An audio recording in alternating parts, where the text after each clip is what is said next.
I, Martha Johnson, live in a quiet residential area on the outskirts of Columbus, Ohio.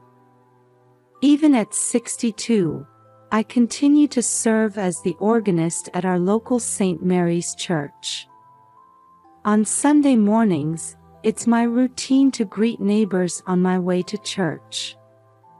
Good morning, Martha. Looking forward to your lovely playing today, Ellen Cooper from next door calls out. Thank you, Ellen.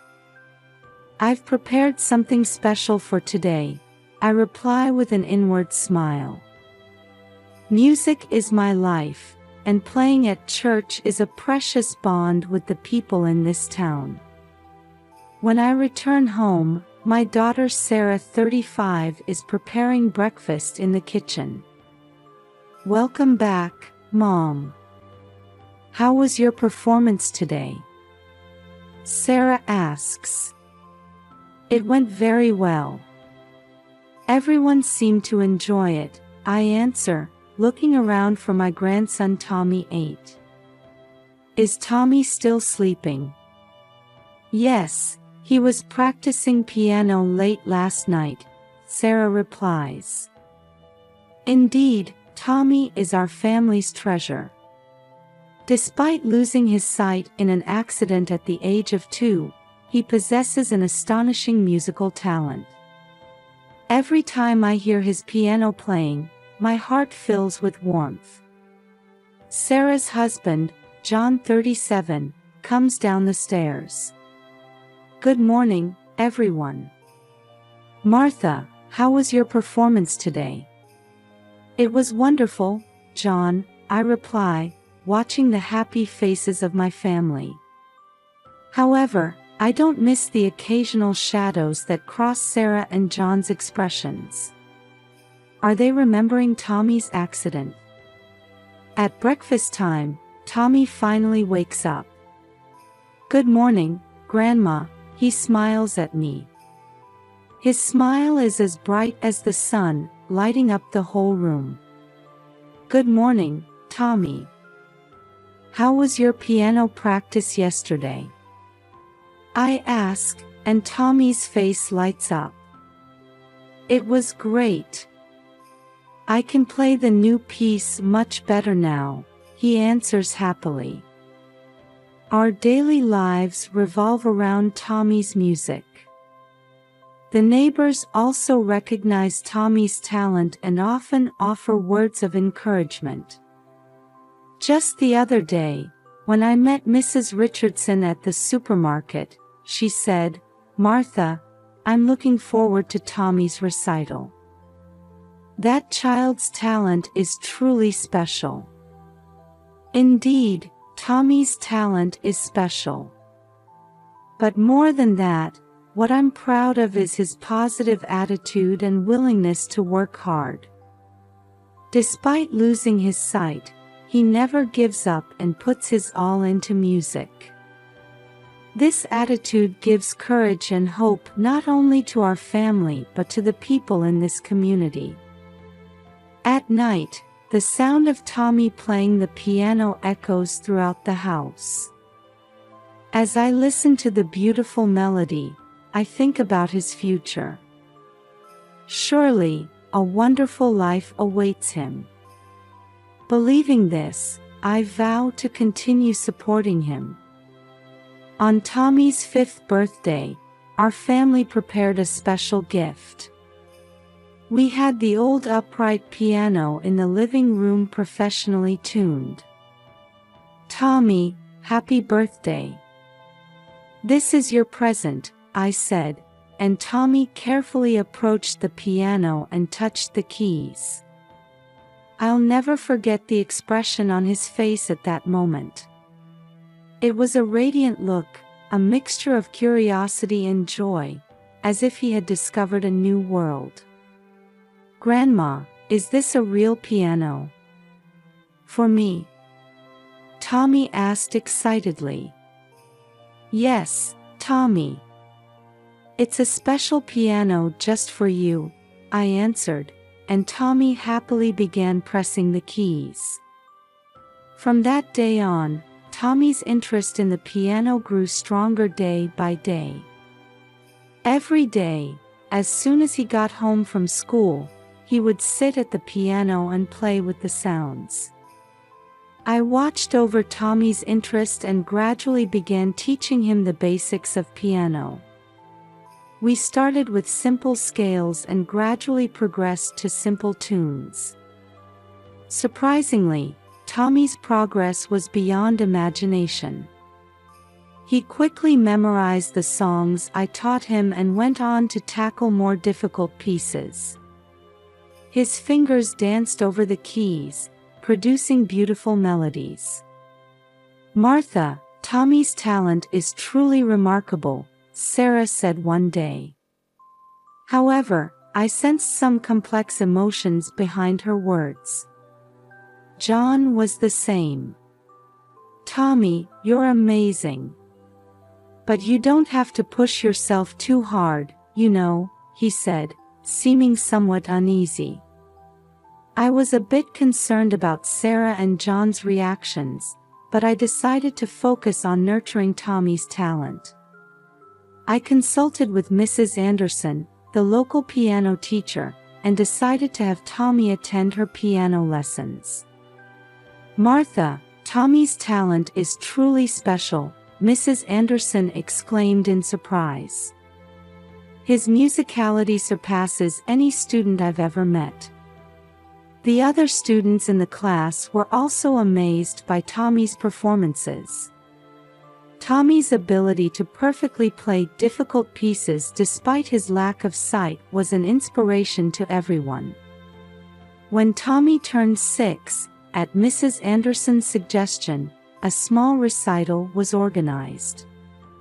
On the day of the recital, the community center hall was filled with local people. When it was Tommy's turn, the venue fell silent. Tommy took a deep breath and sat at the piano. Then, he began to play Chopin's Nocturne. As the beautiful melody filled the hall, the audience held their breath. When the performance ended, the venue erupted in applause. Many people stood up, applauding Tommy with tears in their eyes. "Martha, your grandson is a genius," Mrs. Cooper, who was sitting next to me, said excitedly. "I've never seen a child with such wonderful talent before." After the recital, many people began talking about Tommy. A small article about Tommy's talent was even published in the local newspaper.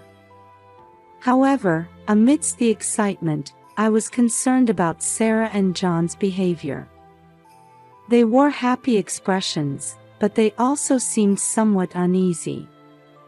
"Mom, Tommy's talent is amazing, isn't it?" Sarah said, but there was a hint of anxiety in her eyes. "Yes, it really is," John agreed, but his voice seemed to be mixed with complex emotions. While I questioned their reactions, I decided to focus on nurturing Tommy's talent. I believed that Tommy's passion and talent for music would surely brighten his future. A few months after Tommy's small recital, I found a flyer for the Ohio Young Musician Competition. This contest is a prestigious event that serves as a big challenge for young musicians in the state. "Tommy, would you like to enter this competition?" I suggested, and Tommy's face lit up. "Really? I'd love to try," he answered excitedly. However, Sarah and John's reactions were complex. "Mom, Tommy is still so young. Isn't it too early for him to enter such a big competition?" Sarah said worriedly. "That's right. Tommy, you don't need to feel pressured," John agreed. However, seeing Tommy's enthusiasm, his parents eventually agreed. And so, we began preparing for the competition. Tommy's practice became more intense than ever. He practiced for an hour before school in the morning, 2 hours after school, and another hour at night, without fail every day. "Grandma, I want to play this part more expressively. How should I do it?" Tommy would ask. I listen carefully to his playing and offer advice. "Well, Tommy, why don't you try playing this part a bit slower and let each note resonate more?" Tommy listens seriously and immediately tries it. His concentration and desire to improve always amaze me. However, as the practice continued, a change appeared in Sarah and John's attitude. The two, who were previously supportive, began to show anxious expressions. "Tommy, why don't you take a break now?" Sarah began to say frequently. "That's right, Tommy. Don't push yourself too hard," John chimed in. I felt uncomfortable with the change in their attitude. Why are they so reluctant when this is a chance to develop Tommy's talent? One night, I overheard Sarah and John's hushed conversation. "John, is this really okay?" "Tommy is." "I know, Sarah. But at this point..." Their conversation was fragmented, and I couldn't catch everything, but I felt there was some serious secret. As the competition approached, Tommy's anxiety also grew. "Grandma, do you think I can play well?" he asked worriedly. "You'll be fine, Tommy. You've practiced enough. Have confidence," I encourage him. However, the atmosphere in the family became more tense day by day. Sarah and John began to show guilty expressions whenever they saw Tommy practicing. "Tommy, you've practiced enough. Why don't you take a break?" Sarah would say. "That's right. Why don't you try getting interested in something other than music?" John would suggest. Tommy looked confused. "But I like the piano. I want to enter the competition." I didn't understand the cause of this family tension. Why can't they wholeheartedly rejoice in their son's great success? Are they hiding something? On the night before the competition, we had dinner as a family. The atmosphere around the table was heavy, with little conversation. "Tomorrow is a big day, Tommy," I said, and Tommy nodded nervously. "Yes, Tommy. Do your best," John said, but his voice lacked energy. Sarah remained silent, continuing her meal.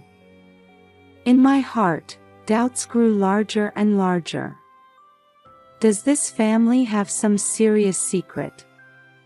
And is it somehow related to Tommy's talent? When we got home, I made up my mind.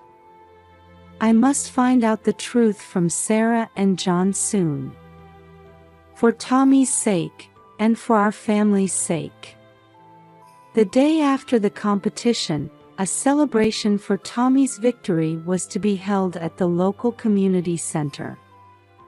I headed to the center early in the morning to help with the preparations. "Martha, congratulations. Tommy's talent is truly amazing," Mrs. Cooper called out to me. "Thank you. This result is thanks to everyone's support," I replied. The venue was decorated with handmade banners and Tommy's photos, creating a celebratory atmosphere.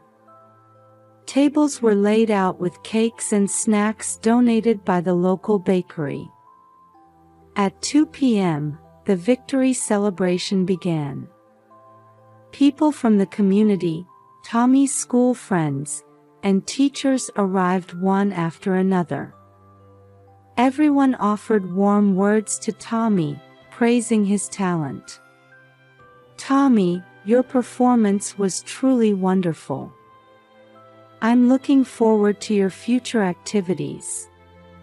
Tommy responded to people's words a bit shyly, but happily. However, I was concerned about Sarah and John's behavior. The two were standing in a corner of the venue, looking uneasy.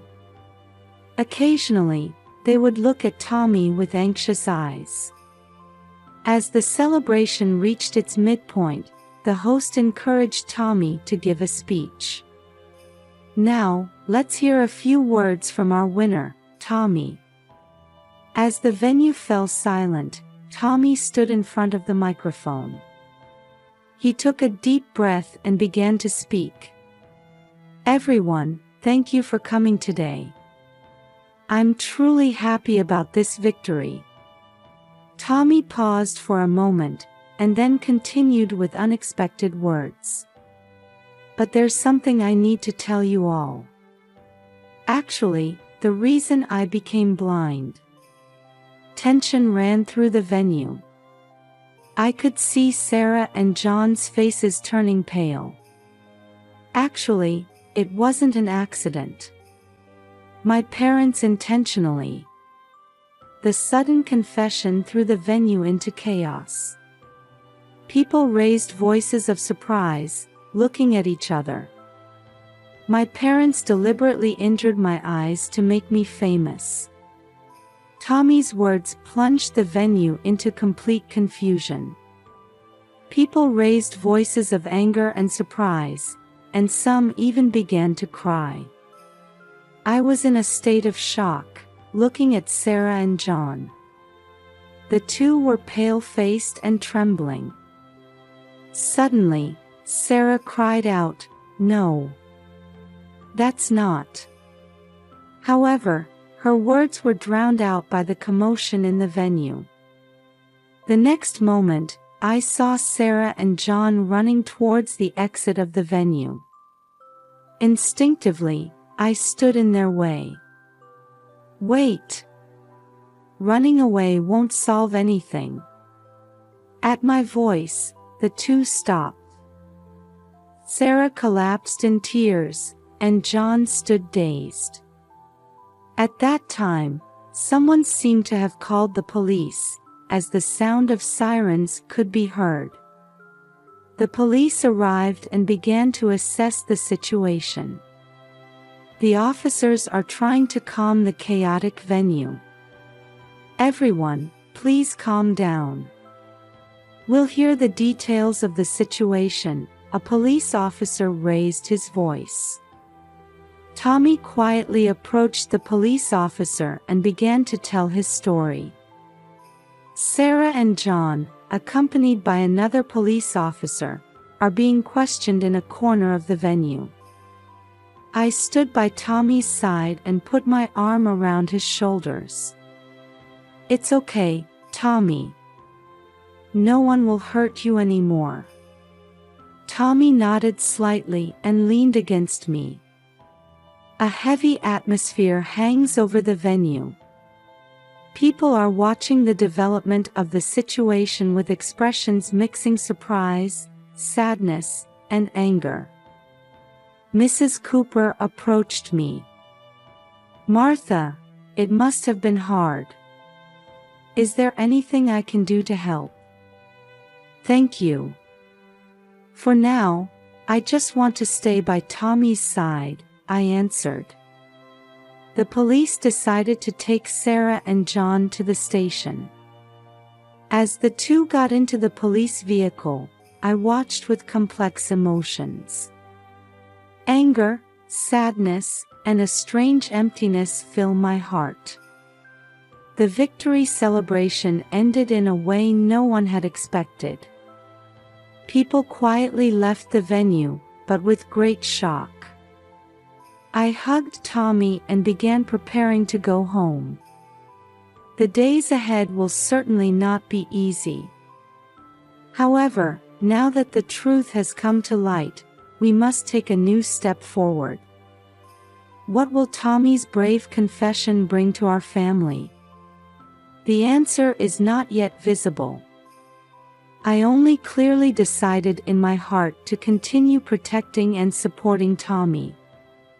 Several days have passed since the victory celebration, and a full-scale police investigation has begun. Tommy and I have visited the police station several times to respond to inquiries. Why did you stay silent until now? When the detective asked Tommy, he answered in a small voice, "My parents threatened that if I talked, they would put me in an institution. But after winning the competition, I gained confidence. I thought I didn't need to hide anymore." Hearing these words, my heart ached. At the same time, I felt deep respect for Tommy's courage. Sarah and John were arrested and charged with child abuse. Their goal was to present Tommy as a child prodigy pianist with a disability and gain financial benefits. Knowing this fact, I felt my chest would burst with anger and sadness. The local community showed surprisingly strong support. Many people are trying to help Tommy, offering free counseling and legal assistance. "Martha, please let us know if you need anything. Let's all support Tommy together," Mrs. Cooper said. Tommy had complex feelings towards his parents. "Grandma, do I hate my parents? Or do I love them? I'm confused," he said crying, and I hugged him tightly. "Either is fine, Tommy. All your feelings are valid." As time passed, changes gradually appeared in our lives. Tommy has started receiving psychotherapy and is making efforts to face his emotions. Sarah and John also seem to be spending days of reflection in prison. A letter from them arrived for Tommy. "Tommy, we're truly sorry. We did something unforgivable. We're so sorry for hurting you." Tommy read the letter over and over, and it seemed that feelings of forgiveness towards his parents were slowly growing. "Grandma, I want to go see Dad and Mom someday," Tommy said, and I felt his growth. Sarah and John are also earnestly working on rehabilitation programs while serving their sentences. I received a report from their lawyer that the two are sincerely repentant and want to engage in community service activities after their release. We are now exploring a new form of family. Tommy and I, and hopefully in the future including the rehabilitated Sarah and John, are hoping to build new bonds. "Tommy, your life from now on will surely be wonderful. Your music should give hope to many people," I said to Tommy. Tommy answered with a bright smile, "Yes, Grandma. I'll do my best. I want to make people happy with my music." Having overcome this hardship, our family has become stronger. Tommy's talent and courage, and the warm support of the people around us. All of these are our hope for the future. The road ahead will certainly not be smooth. However, we are determined to move forward step by step, believing in the power of love and forgiveness. I sincerely hope that the beautiful music Tommy plays will